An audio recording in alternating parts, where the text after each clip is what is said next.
Okay.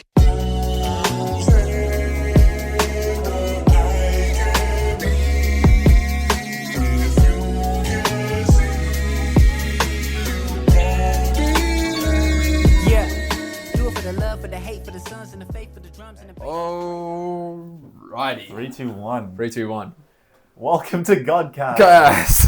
Episode 6. 6. I have no idea what we're going to talk about. Recap, bro. Oh, recapping. Yes, we're recapping. Yes. We now have different camera angles. We've gone from the wide now to the close up. Just trying to experiment on what this looks like, so we'll see. We're playing around. Yeah. We're playing around. He's playing around. I just did the wide shot because it's just easy that way, but who knows? This might be better. I'm open-minded. First off, man, how are you? I'm pretty good. Today's pretty chill. How's you, David? Pretty chill? Pretty chilled, I'd say. A lot of yeah.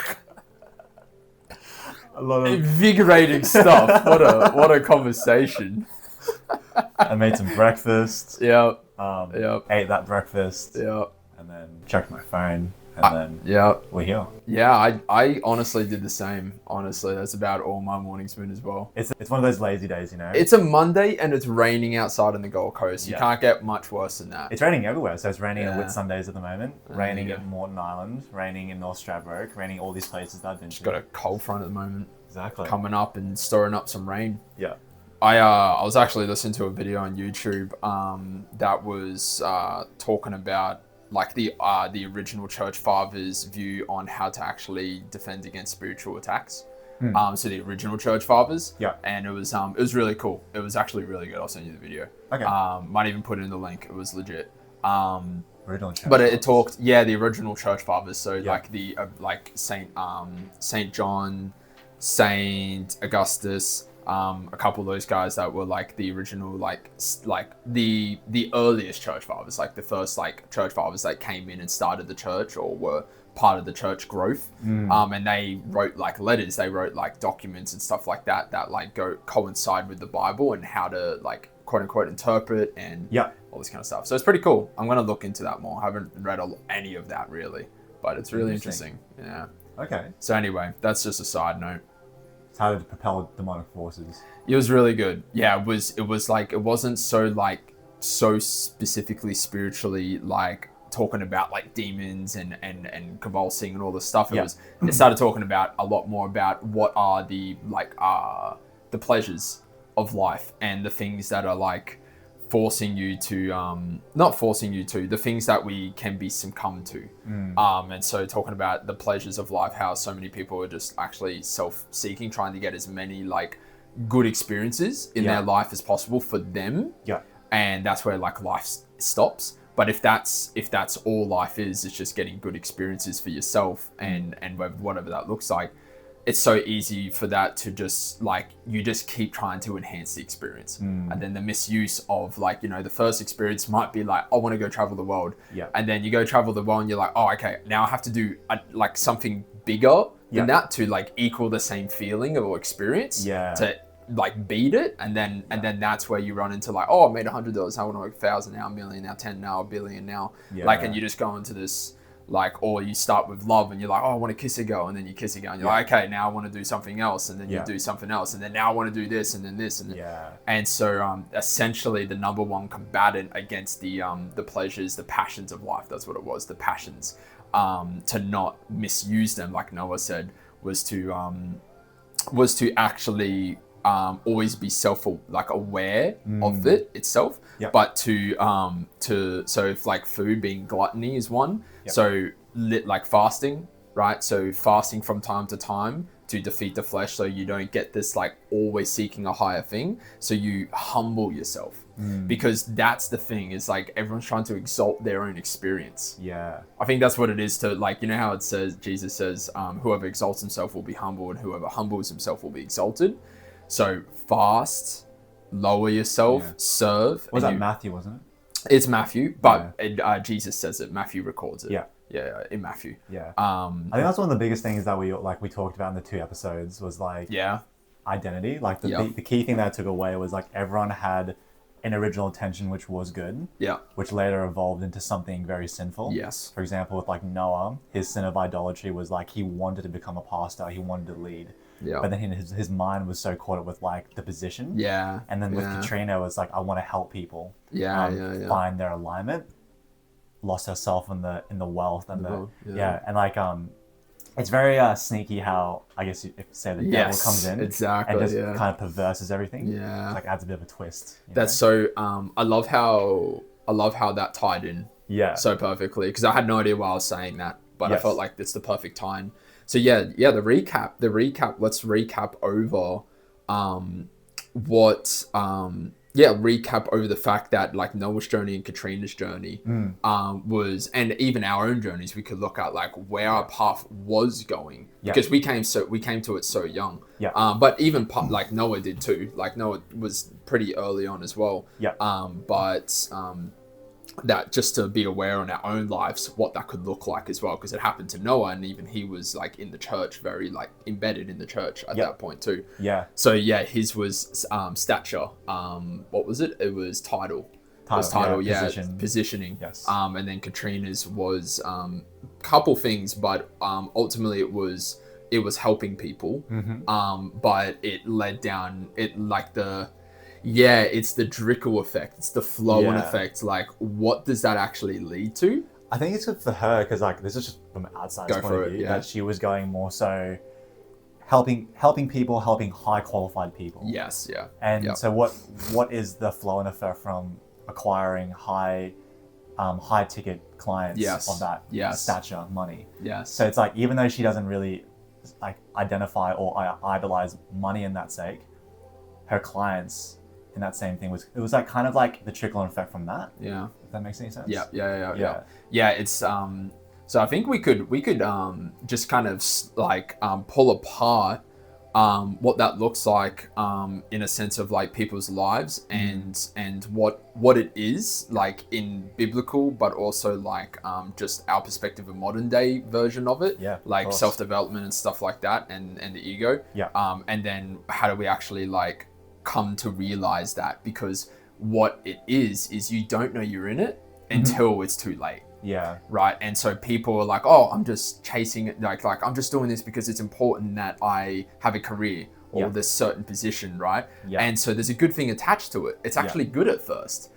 But then you actually get a couple more steps down the line, and then you start to get anxiety, or you start to get this, and you start to get this, and you start losing the purpose of life through it. It's like honey on the blade, you know? It's honey on the blade. That's a good one too. And so it's like it's a passion. And there's nothing wrong with thinking those thoughts of like, I want to do this because it's good. And there's nothing really entirely wrong with that, but you lose the purpose of why you're doing it in the first place. And then you get caught up in where it leads. So you're like, first it's like, I want to make money to, what would you say? Just so I'm independent. So I, like no one has to look after me. So I'm an owner, which the Bible talks about. We're supposed to be owners and lenders, not being borrowers, right? And so that's a good thing. But then where is that line where it gets too extreme? You know what I mean? Because people don't stop. Where have you experienced that? Because I know you've experienced that before. It's like, where do you think you felt that in your business? Yeah, for sure. I definitely felt that early on in my, I was taught by self-development world that you shouldn't stop. That the line, there is no line. You set your line, but ultimately people say that you should never limit yourself. So the limit should never exist.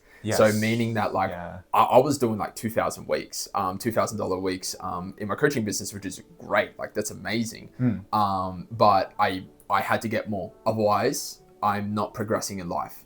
So my entire identity and my value as a person was set up on the basis of how my money was progressing, how my business was progressing, and how much money I was making, right?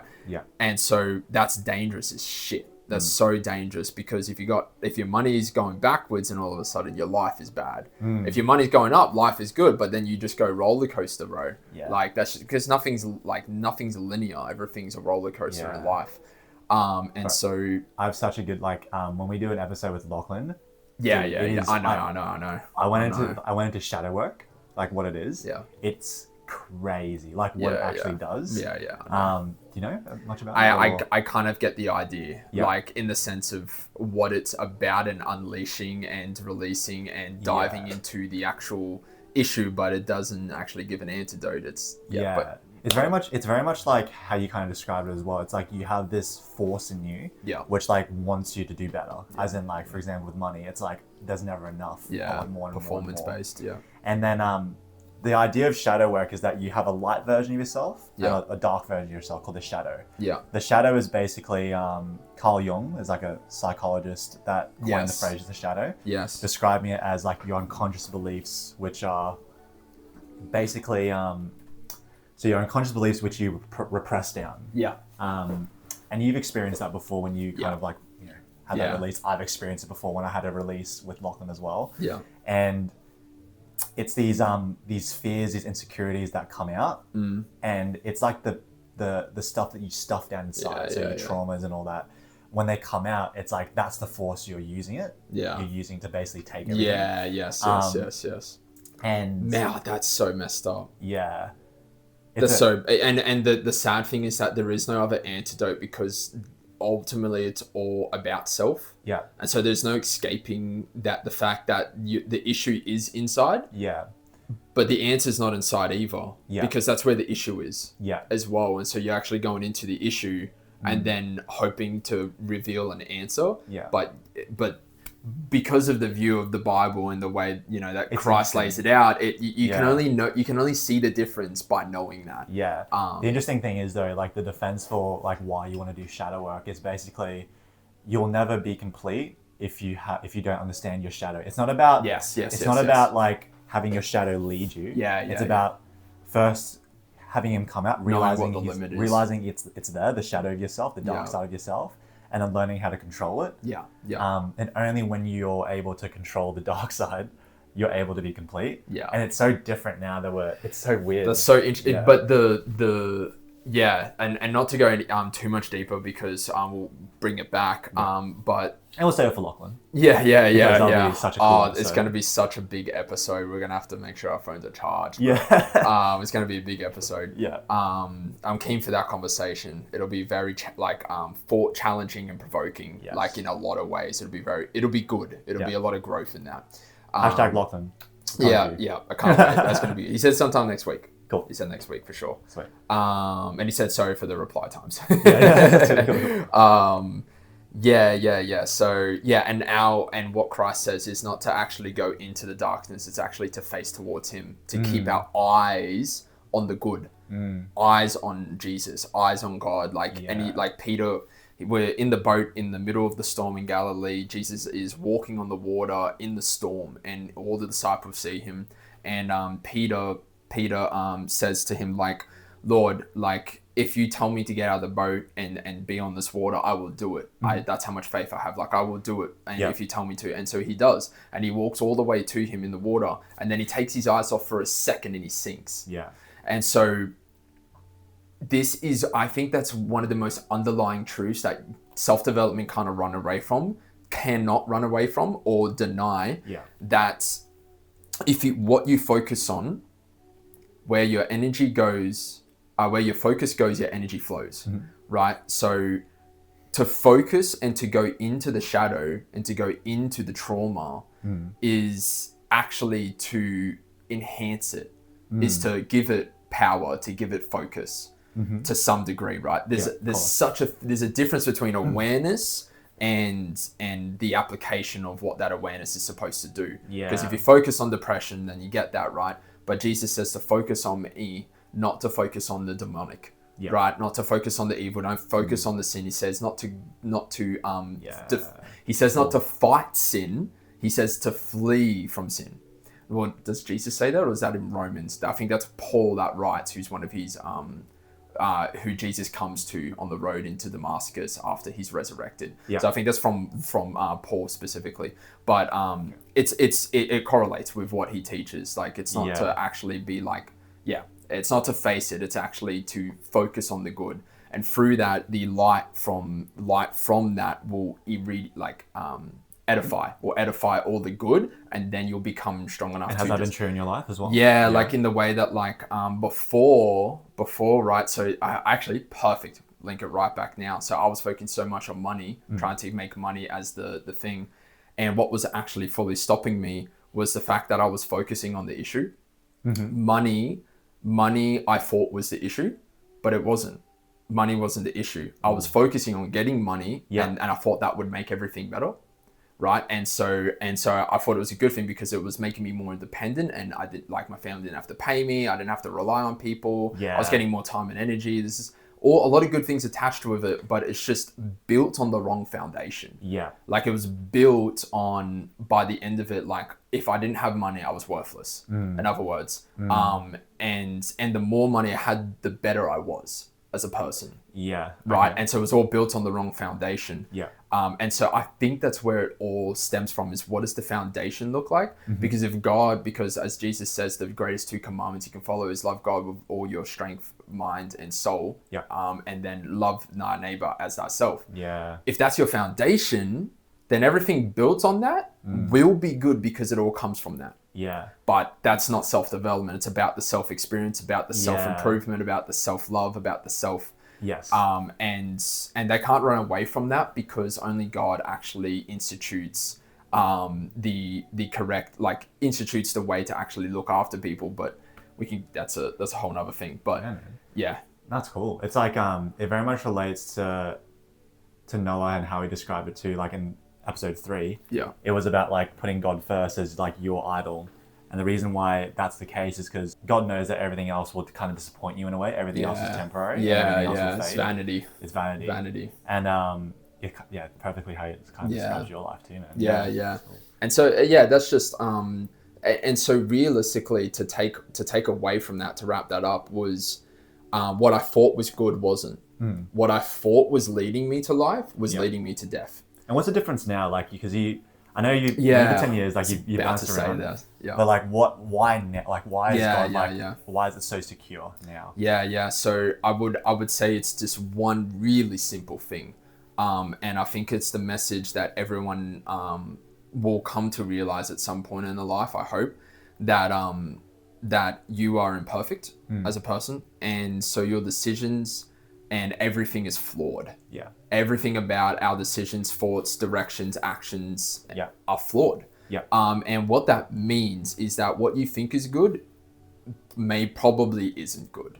Like, because even if it's 1% by God's standard, if it's 1% imperfect, then it's not good. Yeah. By God's standard, right? Yeah. Because Jesus perfectly lived and perfectly died on the cross. Right. And he lived a perfect life and died a perfect atonement, a perfect death for us. And so it was perfect. And there's no contradiction to that. But so for us, like, even if it's 1% wrong, we are evil. If you've lied once, you've committed evil or like sinned and missed the purpose of life. Right. And so we all have. And so the land on the bed right now, the land on the foundation, is that we can't know. Like, on our own, we cannot know what is good for our lives and what the right direction is. We can't know. We're imperfect. We're incapable. Our perspective is too limited.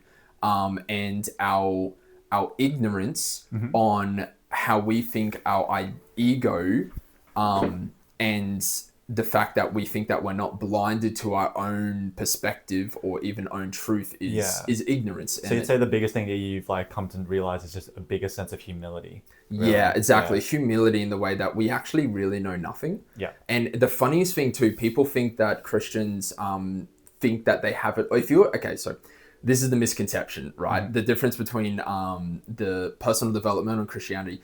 Personal development, well, people think they've got it figured out because they can figure out all their stuff when they want, how they want, and how they, like, you know what I mean? Like, it's all about, like, they can just, they can figure it out and fix it, but actually it's all flawed because it's all self to self to self to self to self.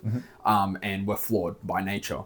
But with Christianity, people see the implications or the issues, right, from Christianity is that we think we know better. We think we're perfect. We think we're better than everyone else, when actually it's the opposite. People think that the self-discipline and the self all this is actually humbling. In Christianity. So yeah. So the world in general, like I would say people in a self-development perspective, when people look at self-development, it's actually about self-discipline and humbling yourself to raise yourself. And people think that Christians are raised themselves, have raised themselves. So it's like this, I think it's different, like that people to say it really clearly, self-development, they're humbling themselves, they're training hard, they're focused, they're doing these things, they're not pleasuring themselves, right? And that Christians are actually being exalted. But if you look at it, true Christians are humbling themselves before God to receive, and even when you get closer to God in the word, in your relationship, in your life, and your life becomes more God-centered, you realize you know nothing. You know nothing nothing other than that Jesus is the way, the truth, and the life. And that's what you start to realize. You start to see all your own mistakes everywhere, right? Like you start to see, oh my God, how, like before I didn't realize that 98% of my life, 99% of my life was bad. It was evil. It was wrong. Like not just evil for the people around me, but for my own life. Like I was leading myself to death, like literally. And only do you start to realize when you start to like know who Christ is and God is and follow that path, do that start to see all of the issues in your life. They're everywhere, and the ego blinds it so that you can survive and keep functioning, right? Because if you actually saw all those issues at once, it'd be too much. You would just kill yourself. You would suicide, honestly. And so that's the whole ego deaths. And so people have this ego death over and over and over and over, to humble themselves, to kill themselves, deny themselves, but ultimately it's for self. And there's a self-righteousness in that. So they're dictating what is good and bad. So they're God. And so then they're placing themselves as God. They're placing themselves as the person who can know what's good for their lives. But you don't. You just don't. And we can go into all the reasons why, but it's just... No, I get you. The misconceptions of Christianity, it's like when I was watching like Instagram, the Reels, like how they portray Christians on social media is like they're always like perfect, always like above. That's how it's described. There's even this reel that I saw of this like, it's like a street what's a street preacher or preacher or whatever. But he was trying to hypnotize people, as in like it wasn't a preacher. I saw that video. And then he was trying to hypnotize a Christian, and he said, "Oh, that's satanic." And I think like the when an outsider sees that, they go into being like, oh shit, like this Christian think he's above. Yeah. Whereas like now it's almost like he's just sort of guarding himself in a way.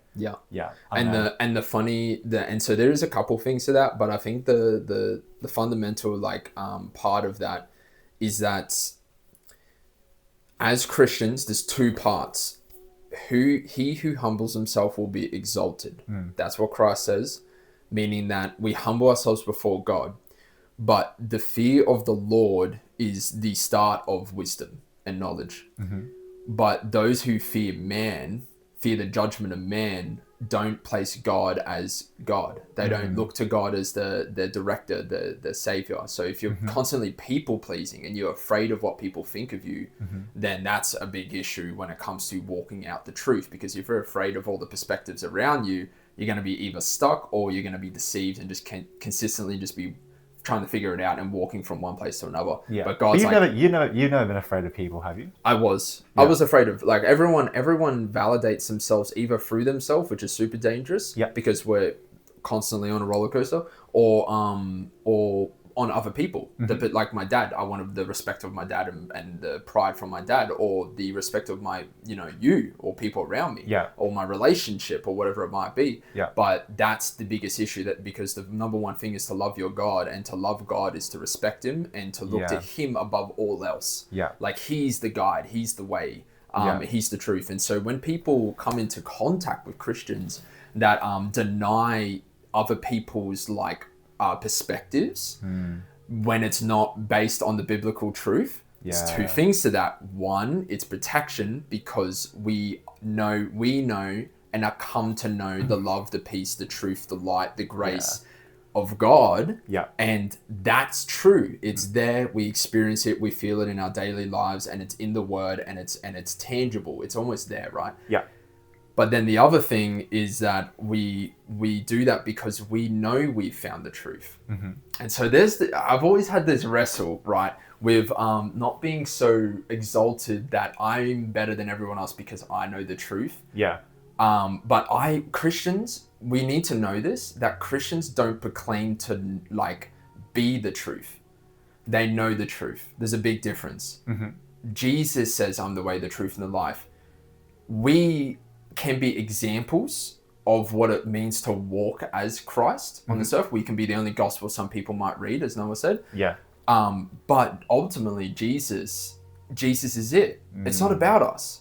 Don't look to us as your savior or as the way to live. We're not the ones to live. We are as bad as everyone has ever been. Yeah. We're no different from everyone else in this earth. And I think that's the reason that no sin is higher than the other. All sin is equal. Yeah. Right. And all good works are only done through and by God. Meaning we can't get any of the what would you say, glory. Like, we can't get the glory. God gets the glory. Yeah. Our strength, our lives, the good we do is all because of God when you look back to it, and you can tie it in. But that ultimately, that's the truth. So we can't glorify ourselves because it says, perfect, I got it. What verse was that? Romans. It's through faith alone that you are saved, not by works, so no man may glorify himself. So it's through faith, it's through Jesus only do we have life, that we are saved, by peace, that we have love, that we have peace, that we have anything, or patience, the fruits of the Spirit, right? Yeah. And not by works. It's nothing we can do that makes us good. There's nothing we can do that makes us good. Only faith, only belief in Jesus is what he's saying.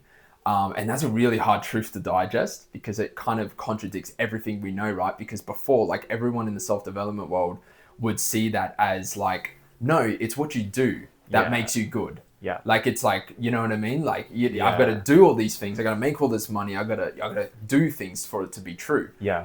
But Jesus says, no, like, that's not actually what it is. It's through belief in me will you be saved. And then the path will be set out. But you have to believe first. Be, have, do. Right? Believe in me, have your salvation, walk out your salvation. Okay. That's the gospel. Interesting. That's the truth. Okay. Yeah. Good one. Yeah. There's nothing really to add to that, is there? There's also another one which I kind of like found it really hard to swallow as well, which was not only do people like idolize just a title or a position, but they idolize their family and their sons and their daughters. Yeah. And then this is something that kind of like hit me in a very like confronting way when Noah said he idolized his position as well, and he said that the reason why God wants your heart, wants your focus first. He knows that everything else will be temporary, but also that also links to your children as well. And that's actually really hard to accept. Yeah. So like for me, for example, I would always idolize like my parents when I was growing up, right? Yeah. Or my sisters or anyone who was older than me. Yeah. And now you have to kind of realize it's like, you know, one day they're going to die. You know what that is too? It's calling on the fact that anything of this world is what's the word? Like timeless. Not timeless. It's God, what's the word?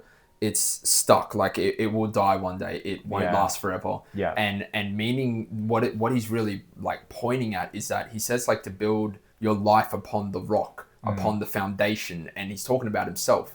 So everything should be built on him. Everything should be focused to him. Yeah. Because as soon as you put something else above God, that's when you start to take your own control, and it leads off into a bad path. So that's what Katrina and Noah experienced in their own lives, and noticed that like, well, as soon as anything's above what God is saying or doing per his word, per what the Bible says, per the direction, it goes to evil. I think that's such a hard truth for people to actually understand, because you, like, for people who are very new to it, they don't know who God is. Yes. So they're just saying, why do I have to put this imaginary figure above my own son or daughter? And it's just like, whoa, like that's like, how do you actually kind of reconcile that? I mean, we could go into it a little bit right now. I mean, fuck it. Stuff it. Let's do it. Go. Okay.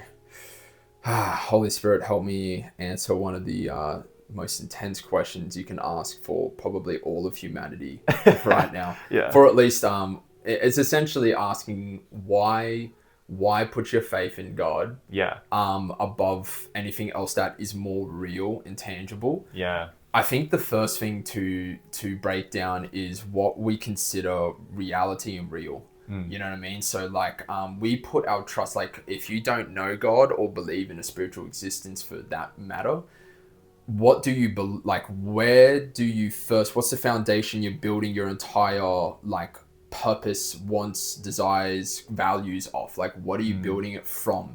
And I would say that it's all from what you think is real. So how do you define what is real in your life? You know what I mean? Like, what does real mean? Yeah. What a weird question to ask. And I think if you can get to that answer being that real isn't just physical matter, then you can take a step closer. So real meaning like the structures and beliefs you put in your head. Real as in like what can be scientifically proven. Right. Okay. What can be tested over and over and over. Like gravity's real because I can drop this pen, and every time I drop this pen 1,000 times, the 1,001st time is probably going to happen. Yeah. You know what I mean? And so that's how people that don't have a faith like walk their life out. So if it can't be done multiple times, or it can't, then it won't happen. It won't exist. Meaning that like they're never gonna believe in them being able to achieve the impossible, because they don't have faith that the impossible can be done. Yeah. Right. And so anything then you think is impossible can't be done. It's not real. But Jesus says, if you say to this mountain, move, it will be done for you according to your faith, right? Like if you believe it, it shall be done. So have faith in this life. And if you don't have faith or belief, then let's just say your life quality is probably down here. Okay. Yeah, just as an instance, because like as soon as you got anxiety, and you're in the anxiety takes over. And if you don't have enough faith or belief that you can get out of that, or that there's a purpose to life, or that, have faith in good, in the goodness of life, then you're just going to be stuck in depression and anxiety. Yep. So that takes faith to get out of that. It takes, this is where it's streamlined to, you need faith to get in the car to drive to work. Sure. Yeah. Everyone has faith. Everyone has a belief of things unseen. That is just true. The Big Bang Theory. The atheists need one miracle to build their entire foundation off. The fact that everything, life, gravity, matter, energy, perfectly working DNA structures, the eye, everything came from nothing. It came from chaos. Yep. Order and design came from chaos. Yeah. That's their one miracle you need to grant them. Right. So they believe and have a faith that this just happens by chance.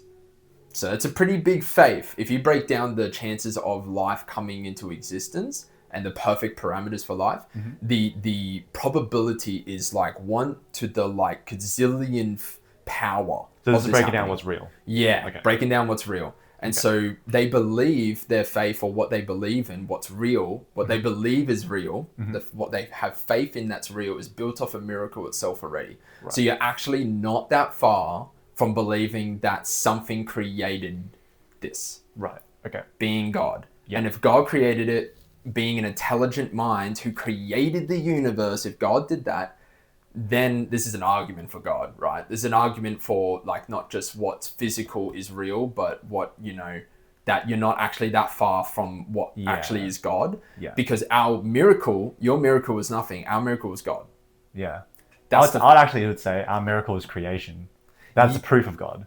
That's proof of God. Yeah. That's true. That's true too, because we have to have a self-awareness and a consciousness in creation to acknowledge that there is a God. So that's true too. Yeah. I would say that is probably the first. But is it the egg or the chicken, right? Yeah, that's the question. So, but ultimately, atheists and people's what is real isn't far away already from like the belief in God, because they already believe in a miracle that not everything came from nothing, and that when they get in their car to drive to work, they're not going to die in a car crash, because ultimately most of the time, every time they've got in a car, they're not going to die. They haven't died yet, right? So more than likely it's not going to happen again, but it happens. We know that. And so you believe you're going to make it to work. You just have a faith that you're going to make it to work. Yeah. You don't know. You don't know for sure. No one knows the future, right? No one can predict the future, right? Right. They believe they're going to make it to work. They have faith they're going to make it to work. Right. Even if it's small. It's really small. Really tiny faith because, well, I haven't died yet in a car for the last 40 years. Doesn't mean you're not going to die tomorrow in a car. Okay, I'm with you. Yeah. You get what I'm saying there? I'm with you, yeah. So both there. Both, one, they believe that everything came from nothing. And so there's a miracle in that sense there. Sure. And that's like, what's the difference? God designing it or it coming from nothing? Both of those are pretty unexplanatory, right? Yeah. So you're already literally teetering on like God or not God. You're like this close if you believe in the Big Bang, right? Yeah, sure. In that sense, because where it starts from. But then you got evolution and all this like scientific like processes. But from the start, you get to grant evolution that one miracle. And then you have faith in your life. And so we just have a bigger faith that like we believe God can direct us into like where we should be in our lives or ultimately the best thing for us. Yeah. We believe that. But the faith of a non-believer, the faith of an atheist, they only have enough faith to do what they know can be done. But even then, they still have the tiniest bit of faith because what they do is they get all their logical and rational ideas and they create this like framework to live by. Yeah. But there's not always a certainty. So there's always the tiniest bit of faith that their logical and rational minds are going to actually be able to work out their life. Okay. But everything they do, there's a faith because they're not 100% certain about what they're going to do. So how would that relate to like a family or like a... Yeah. How does that come Exactly. So through that, you then, because your faith is this small, you ultimately, all your rational ideas and everything and thoughts are what you're in control of your life. Sure. In other words, your faith is this small, so you don't need any faith. It's like this tiny. So ultimately, you control your life. Yeah. And you decide what's right, wrong, good, evil, where to go, what direction, what's going to lead towards the best path, what's not going to lead towards the best path. And so, for example, it's like you're like a father who has a, like, say, for example, a beautiful wife, children of 4, doesn't believe in God, but idolizes the kids and the wife. Yeah. Why is that bad? It's bad because they're ultimately, they idolize them, so they put them at the highest extent, meaning that like wanting them to grow. Yeah, everything is to serve them. Right. Everything is to serve them. But now you're not dictated, but you're humbled serving them. And so now, where is the extent of what is good for them and serving them?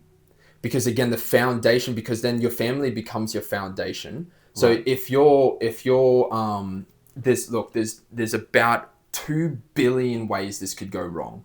That's how I see life. Like the gate, the narrow path to heaven is narrow.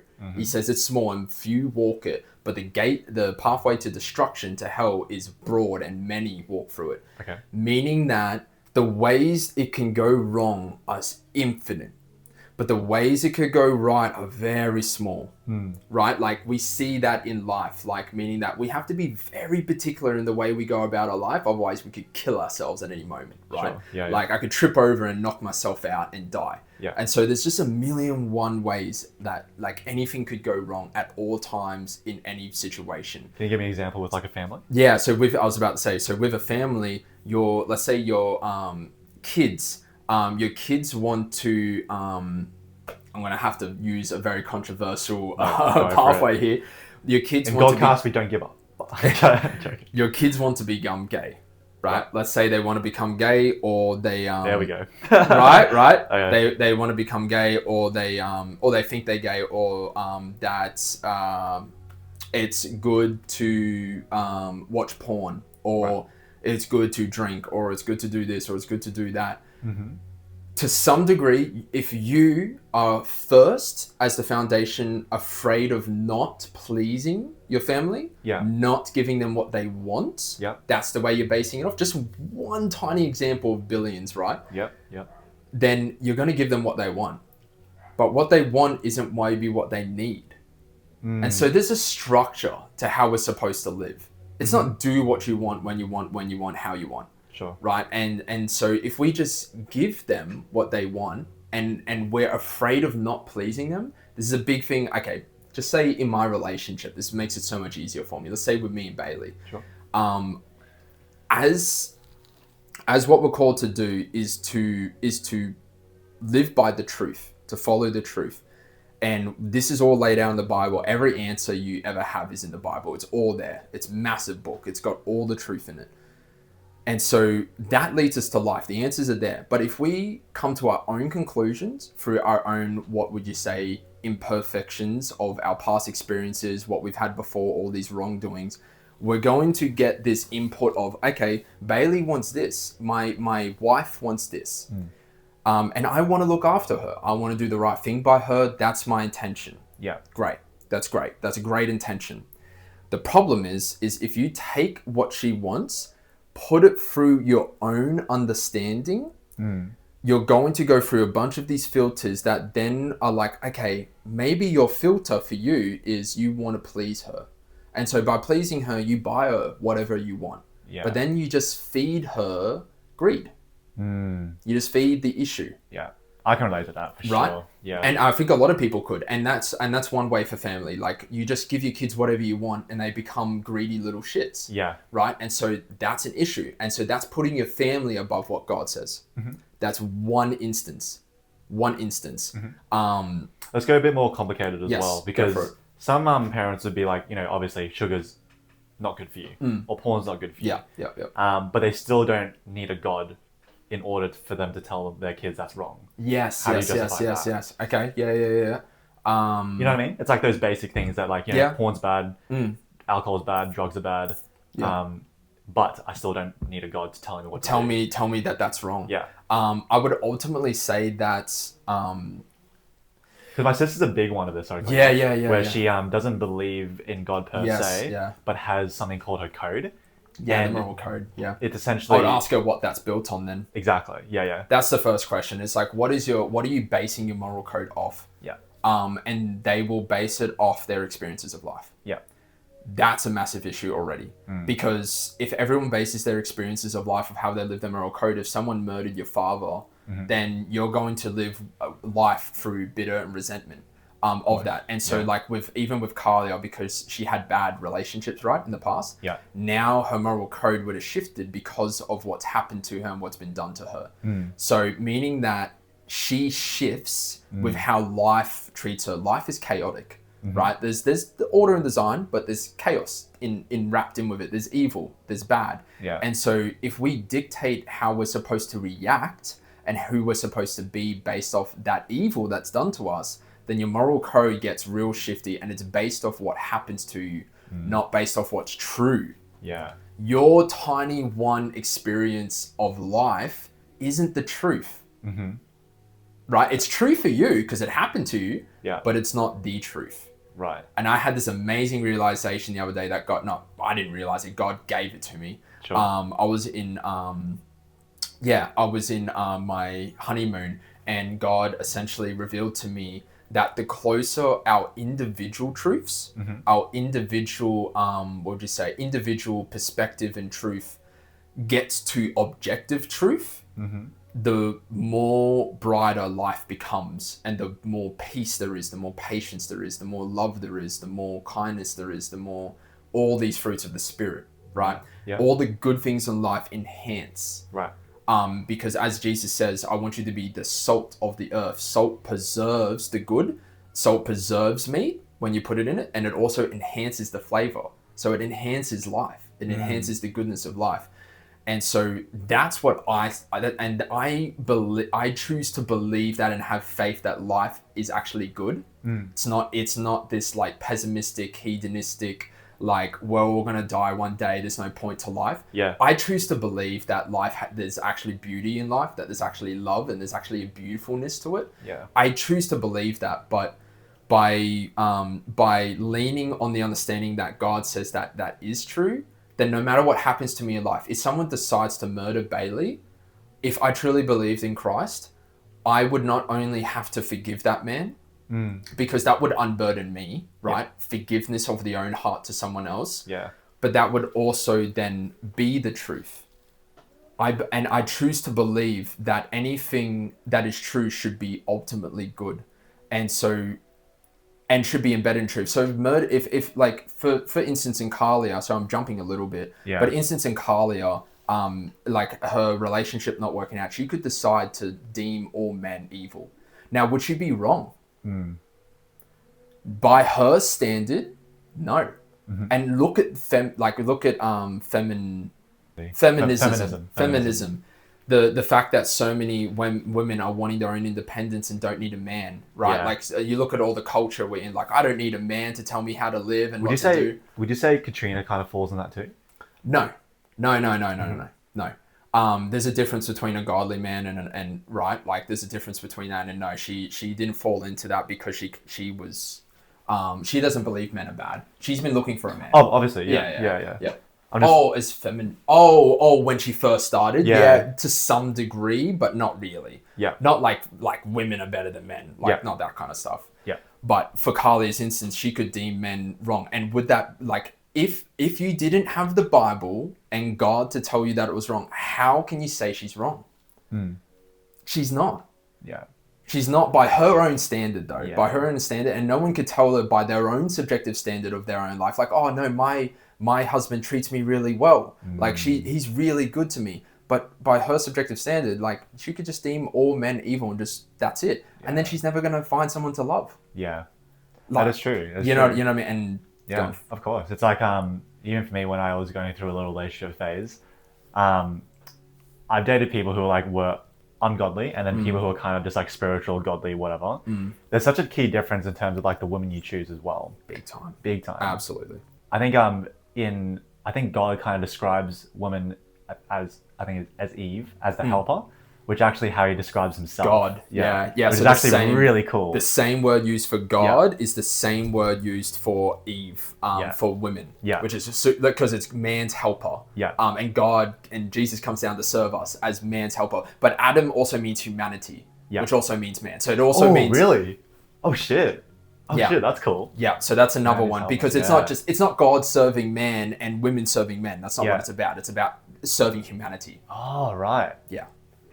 So Eve is also man. Yeah, but that's the thing. It's like you mankind. Yeah, that's you, like the type of woman you choose as well, type of man you choose, ultimately is going to play like such a big part of like how your life is going to turn out, really. Massively. Yeah, like even for you, for example, it's like Bailey was such a big factor of you turning Christian as well. Yeah. And like I've come to understand, it's like, are you doing this because you're presented with the truth, or are you doing it because you want to appeal to Bailey? Yeah, exactly, you know exactly. So that's why I asked you, like, what do you put on a pedestal? Do you put her on a pedestal? Exactly. Or do you put money or? I never put her on a pedestal. I have in very specific parts of our life after Christianity. Yeah. After I became Christ, I put things on her as a pedestal, which is funny, right? Yeah. But I do that in very specific moments of our life, but not as a general rule. Meaning that I want her to have a good life. Yeah.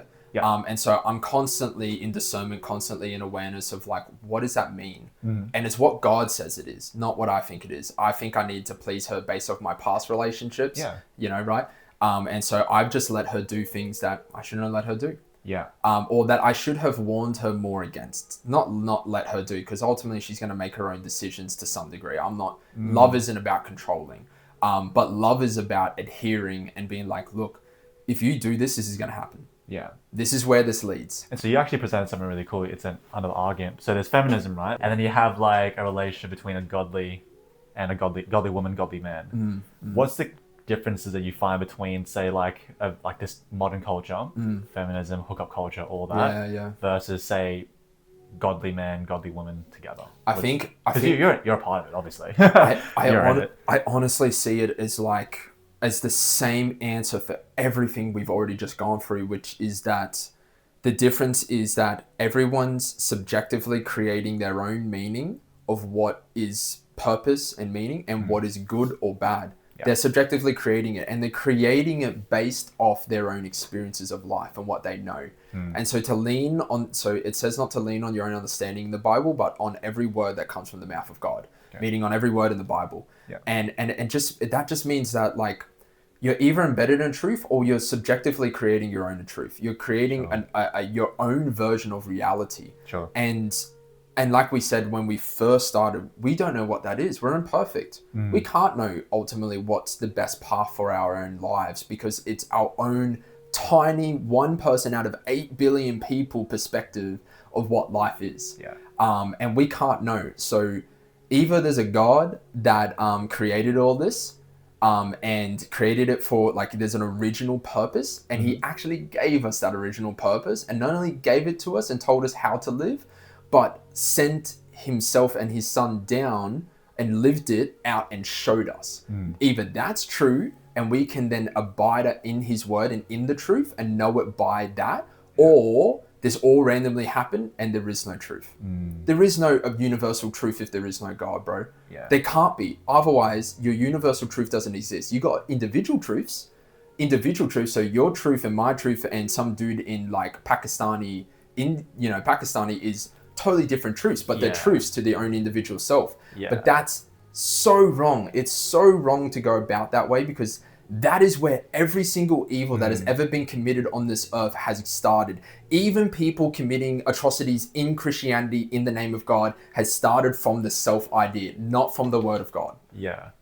But that's the thing though, it's funny because I see a lot of people who warp that the name of God, and then they say that this is now the standard, the truth, right? Yeah. So it's like, it's very tricky when you say that because I can see like a lot of like people in the backyard being like, shit, well you just justify like a lot of evil people to do that in a way. Well, no. So that's why I just clarified. Yeah, exactly. I just clarified because here's the misconception. People are ignorant, and just ignorance just means just not to know. And we don't know a lot of things, but if you actually look at what Jesus taught and what the Bible actually teaches, everything that was ever done evil in the name of God that we know inherently to be wrong, you know it to be inherently wrong because of what you've been taught, and what you've been taught in Western civilization is Christian values. Yeah. So you know when Christians are being evil because you've been taught by Christians. Yeah. So and look, Jesus also says there's going to be wolves in sheep's clothing. That there's going to be people that claim to be my followers but aren't. Yeah. He says that. He blade out says that not everyone says, Lord, Lord, will enter the kingdom of heaven, but only those who do the will of my Father. And so it's like don't paint Jesus as bad or God as bad because of someone else's evil doing that is out of alignment of his goodness, out of his original purpose. Yeah. If you actually know the Bible, if you actually ever read that thing, you'd be like, how could have any of those guys ever done that? How have any of those people that claim to be of Christian done that evil? Yeah. A lot of arguments would say like they always refer to the Old Testament for that. Yeah. But go on. Like when I started reading it, there's 2 ways you can read this. I get you. You can read it from your point of view, from what you know from the world, and you read the Bible, and obviously you're going to get offended and confronted straight away. Books in like Deuteronomy, Joseph, what else? Exodus, Leviticus, all that. It's all going to confront you. Yeah. But it's like, God never condones slavery. God never condones any of these bad things, but he knows the time and the culture of what these people are, and he's trying to put a noose in it and constrain it. That's what I see it as. And there's even like a verse at the end of Deuteronomy that says, the reason why I did this to you was to also test you, to prove where your faith lies. Even like when he was telling the Israelites to go and invade the other countries, doing because those other countries were doing wicked things, sacrificing their children. Exactly. Worshipping other false gods as well. They were morally above all the nations around them. People doing some really evil shit. And they had slaves, but mind you, they had slaves also as out of protection, because if you just let that slave go into the wilderness in the desert, mind you, they're in a desert. There's nothing around. There's no society. There's no towns next to you. You die out in the desert. And now that you understand that, it's like the context and the world that was there, God had to come in. It's like, ultimately he was trying to save his people. He was trying to to steer it. But their hearts were so hard that, and the ways were so tough. Back then, mind you, the Israelites, people's, God's nation, God's people, as in the Old Testament, were in slavery in Egypt for 400 years. The thing is as well, we don't just look to the Old Testament for the truth. And so you look at Jews, There's a lot of really sketchy stuff going on. You have to do your own research about this. I'm not going to talk about it. I don't know enough, but there's a lot of really sketchy things that are happening in the Judaism and Jew culture itself, because they adhere only to the Old Testament, and the teachings of the rabbis. Yes. The teaching of the rabbis, they almost put above the Old Testament. Right? Yeah. Yeah, but not just Moses, but the rabbis after Jesus. After the prophets. So they adhere to the rabbis and the teachings of man. That's a religion.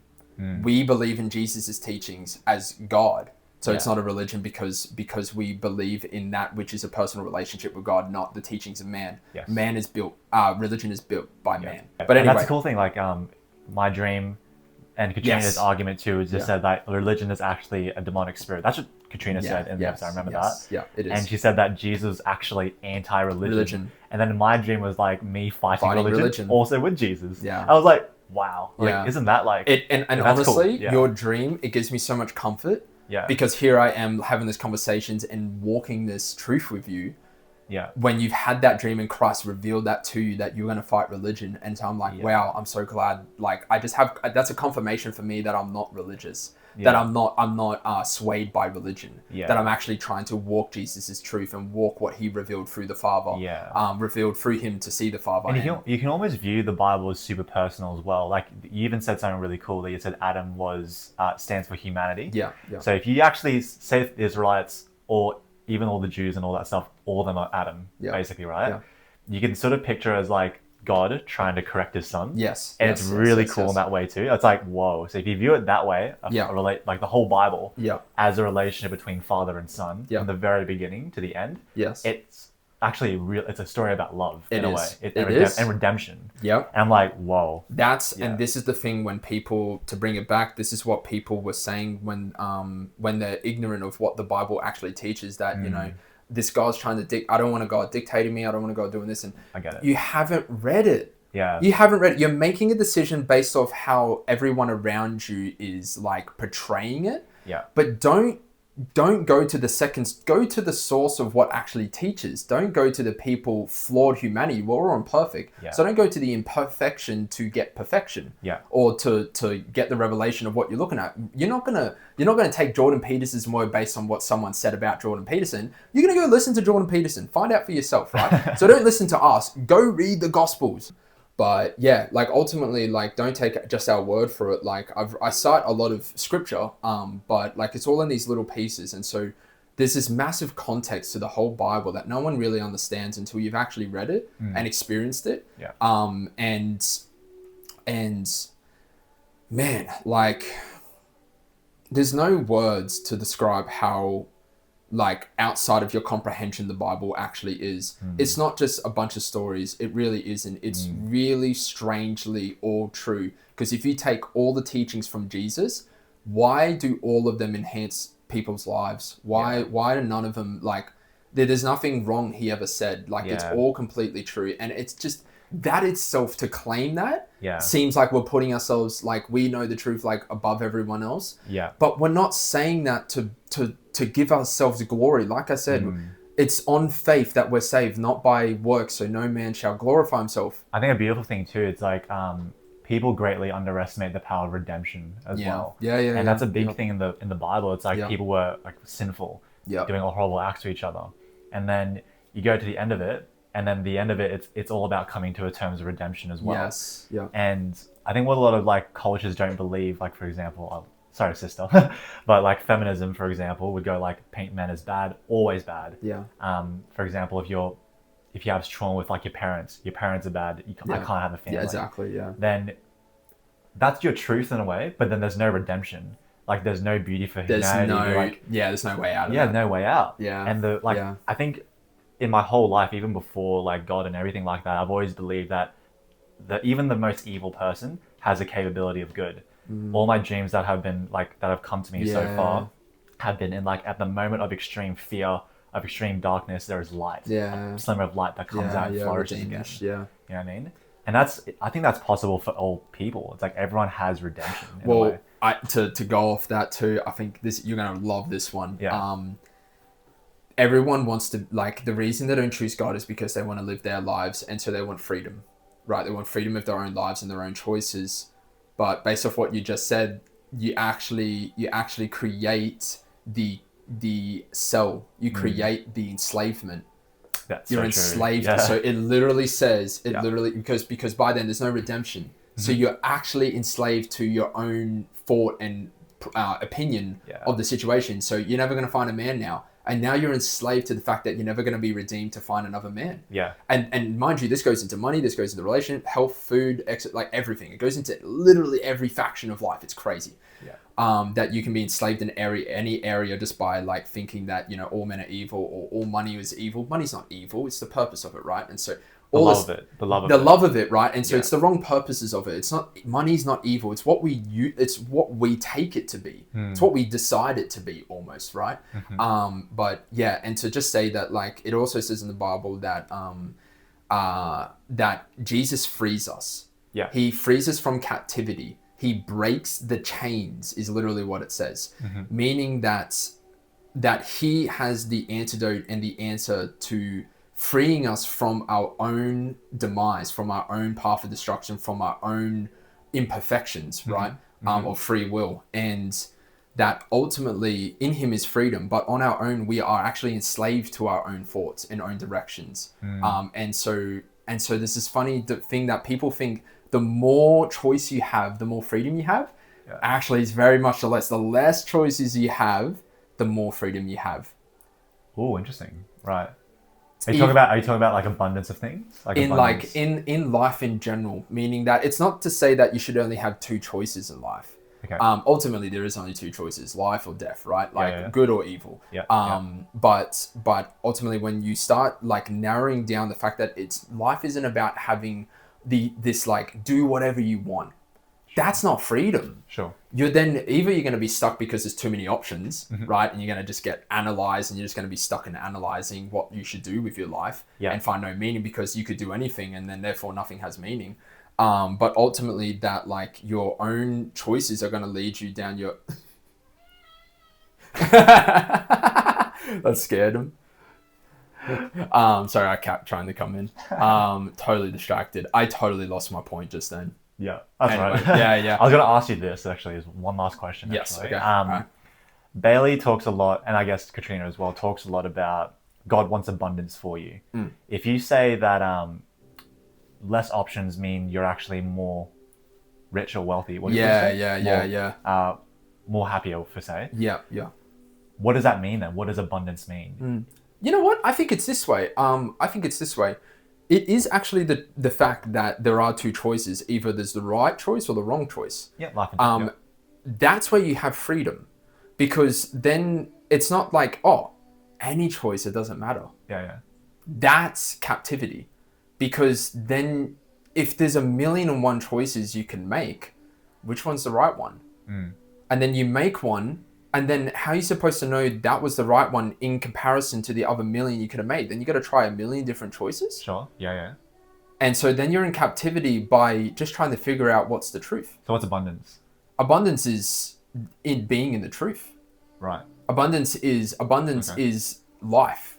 Life and life abundantly. That's what Jesus gives us. I think it says it somewhere like that. But Jesus came to give us life and life abundantly. And so abundance isn't just money or like whatever. It's everything. It's life and it's truth. And that then he is the way, the truth, and the life. And so if that's the case, then that seeps into everything in your life. If he's the center, then his love, truth, peace, and patience will seep into everything in your life. Not just money, not just your relationship, not just this, but it will direct everything and bring everything into like alignment. Because like if there's 1,000 choices you can make for your money, for your relationship, for your fitness, for your career, for everything, then how are you going to know which one to take? And you're going to try and take all of them, and you're just going to be running around headless. Like that's enslavement. Yeah. You're enslaved to your sin because sin means to miss the mark. You're enslaved to trying to work it out. You're enslaved to trying to perfect it. You're enslaved to, you're never going to work it out. There's too many choices. Yeah. There's too many choices. And every time you make the right choice, there's another right choice and there's another 1,000 decisions. You're never going to work it out. Guess what? Jesus literally gives you the freaking perfect thing to do every single time. It's right there in the Bible. It says it. Do this for this. Do this for this. Do this for this. Do this for this. There's 1,000,000 choices. This is the right choice. This is the right choice. This is the right choice. Go through this small gate. Through this small gate. Not the 1,000,000 other choices. Here's the one choice you should make. Forgive the people around you. That's the choice you should make. Not look at try and figure out, how can I make my man controlled? How can I control my man so that he's acting correctly? How can I make myself forgive. It's like, no, here it is. Yeah. Here's your freedom. Yeah. Here's the truth. Now you don't have to worry. Yeah. Here's the truth. Forgive him. Yeah. It might be hard. Yeah. It's hard to do because how am I supposed to forgive people when they've done so much wrong and evil to me? No. If you believe in me, right? Believe in Christ and you'll be safe. If you believe in him, then you'll believe in the truth. He says forgive. Yeah. Forgive then. There's your answer. Now you're not enslaved to trying to work it out. Now you're not enslaved to making all the wrong decisions. Now you're not enslaved to hurting other people. Because you've had a personal experience too, where you've had to forgive a certain friend. Yeah. I've had to forgive a couple people for sure. I had to forgive Dylan. Yeah. It's hard, isn't it? No, it's not. It's not when you know the truth. Yeah. It's not when you understand what Jesus did for us. Yeah. Ultimately, that he died for us even while we were sinners. He died for us while we were being evil. We put him on the cross. We put him there and he forgave us. He says, perfect, right? On the cross, he's dying. He's literally about to die. He's just been through literally one of the worst pains you could ever go through. Tortured, whipped, spat, mocked upon, mothers there watching him, betrayed by a best friend, lived a perfect life. He was blameless. He didn't deserve any of it, but he got the worst pain ever. He's on the cross, nailed, and he's just bleeding, and his flesh is torn, and it says that you did not know if he was male or female. His genitalia was ripped to parts. Like, he's there in absolute agony, naked in front of his mother, and he says to them, the people that did it to him, Father, forgive them, for they know not what they do. Yeah. If he can say that on the cross after going through what he went through, any one of those people would have cursed the name, whoever that person did that to them. But he says, Father, forgive them for not what they do. And so who am I not to forgive for something so small? Yeah. Who am I to hold a grudge against anyone of anything in my life, even if they did kill someone I loved? Like, it's still like that, the forgiveness that we've been given as well per him. He said, forgive us. He says, forgive us. Forgive humanity, for they know not what they do. It's not their fault. Yeah. He says it's not our fault that we live in sin. Yeah. It's not our fault. You've actually just highlighted something really cool about the Bible too. So a lot of people, when they first read the Bible, can view it as that very cold, hard, brutal book, violent book as well. Where their issue kind of thing. Where the issue fades. So when the world comes to it, they see the Bible as like kind of fucked up. Yeah. But like you kind of described it perfectly, where it's a story of redemption, love. I kind of view it more so personally, where it's a relation between father and his children. In that way, ultimately trying to guard He's the father. Yeah, to guide them into an act of being his children again. Yes. And if you see it in that way, it's like you kind of pointed out perfectly. It's like forgiveness. Yeah. Right. Learning to how humanity can be redeemed as well. Yeah. Redemption. That's all acts of love.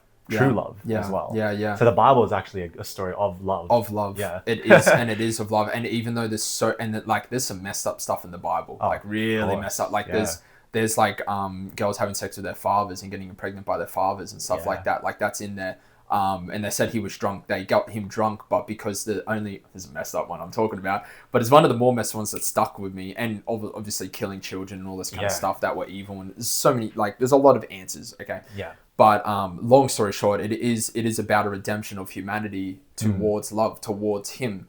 And Jesus is that on the cross. His love is on the cross. Everything is on the cross.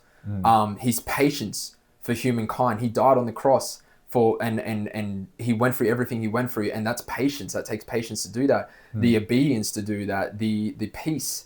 And he's there in peace. You got to have a certain amount of peace to be able to forgive your enemy while you're on the cross like that. Yeah. And an amount of love, right? And it's all directed towards that. And so you can only really understand what we're talking about if you actually start reading the Bible. You're gonna have to read it. That's just the case. And but read it in two different ways. It's a big book, but if you read it in two different ways. The world's point of view versus God's point of view, it's so different. Yeah. When I first read it, I felt disgusted. I was like, what the hell is this? What am I doing? And then when I read it from the point of view of God, almost like he's trying to teach his children. Yeah. But try and view not everyone as individuals, try to view them as one body. Yeah. So you summed it perfectly. Adam is humanity. Yeah. Try and view it as that. A father and a son, or father and his children. It's so different. It's so different. Yeah. Well, let's recap it all. Let's recap it. I think I'll give a quick recap. I think the biggest thing in all of that was the fact that God isn't here to dictate your life. You already have free choice. Congrats. You already got freedom. Great. He gave you free will. Well, you're going to keep chasing more freedom. You've already got free will. Okay. God already gave you that. So your freedom is already based off the fact that he gave you freedom. Yeah. He gave you free will, right? Yeah. So you're chasing something you've already got. Great. Yeah. That's a slave right there, chasing your own tail. You've already got free will. You can already do whatever you want. Okay. Why do you want to do, more of what you already Yeah. I guess you're right. So that already exists. So he's already given us that, and that he does this out of love to ultimately have a life where we can choose to love, where love exists, because love is the greatest thing we can ever experience in our life. Of course. True love, not just lust or whatever, greed or lustfulness, like true love. Yeah. And you don't know what that is until you know Jesus, by the way. True love is on the cross with Jesus, just so you know. You got no idea what love is if you don't know who Jesus is. You've got like 1% actual view of what love really is. You might share that with people in your life, but it still gets incomparably more expanded and bigger and more beautiful with Jesus. With what Jesus did. It's different. It's very different. It's not even the same ballpark. Which is so intense, because I've had moments where I was like, I'm just in church and I was like, I'm just going to pray to Jesus like I usually do. And then I just start crying. And and I literally didn't even feel like he completely encompassed me. He just touched me. You know what I mean? Like just the touch of God, made me overwhelm and cry more than when my mum passed away. So that's a thing. So ultimately, he's here to lead us to life. And the Bible and Jesus shows us that very, very specifically. He's not a dictator. He says, here's the door. It's narrow. Few walk it. Here's the million choices. You can choose whatever you want. Ultimately, it's your choice. But here's the choice if you actually want to live in love, peace, life, and patience. If you want to live in a beautiful life, here's the choice. I'm giving it to you. It gives you the specifics. Here's how you do it. Here's how you do it. The specifics. He's not dictating you. He's like, here, this is how you're going to live an amazing life for me and for the people around you. This is how you're going to do it. So either you can deny that and just make up whatever you want in your life. And good luck trying to rebuttal the fact that, that you can't build a life on goodness without God. You can't do it. You can do things that happen to align with Christianity and be a cultural Christian, but guess what? You're taking the framework of Jesus and already using it. Tell me why it's good what you're doing. I don't know. It's because of my own personal experience and all this stuff, and that's what I think is good, because it's good for my family, and that's good because of this. And you're self-reasoning, and it's circular. It's circular reasoning, and it doesn't work. The reason you think it's good is because you've been taught it's good, because Jesus taught it was good. Because God said it was good. That's the truth already. So if what your moral code is already built off is you think is good, it's because Jesus said it was already good. And add on as well. It's like just so I can sort of branch the agnostics, atheists altogether. It's like, putting your faith in your children and family, I get it. But it's like, face reality, obviously, they're going to die. It's hard as it is to accept, I know my dad is going to pass away one day. I know my mom's going to pass away. And if I place them as my God, if I place them as my idol and they go, who am I then? And it's it's a tough question, but when you have something as immortal or as infinite as God, for example, leading you, he's never going to fade away. Exactly. And that love is eternal. Exactly. It's it feals, it does give you a sense of security that it's there. And maybe it is just to comfort you. In a way. And also to view it in this way, that the Bible is actually a story of redemption, is beautiful as well, more than it is about trying to say that humanity is wrong, your shortcomings, but it's all ultimately about God trying to guide his kids. That's I think the main thing. I'm very, very keen for Lachlan's episode to come out. Oh man, it's gonna be really, really intense. It's gonna be great. I can't wait. I'm excited because it's very much in I'm so interested with the shadow as well, but how to kind of what that is fully, and I'd love to get his point of view on it. It's going to be so good, bro. I just know it. So keep in mind. Yeah. Episode number 7. Number 7 will be. Yeah. Cool. Yeah, which is funny because that's the number of completion. There we go. All right, man. Good talk. Bro. Good one. That was pretty good. All right. That one. Right back like God, like hey, don't hate on me. My cup on full, your cup on fleek. Look good on you, look great on me, and I'ma give it right back. Baby.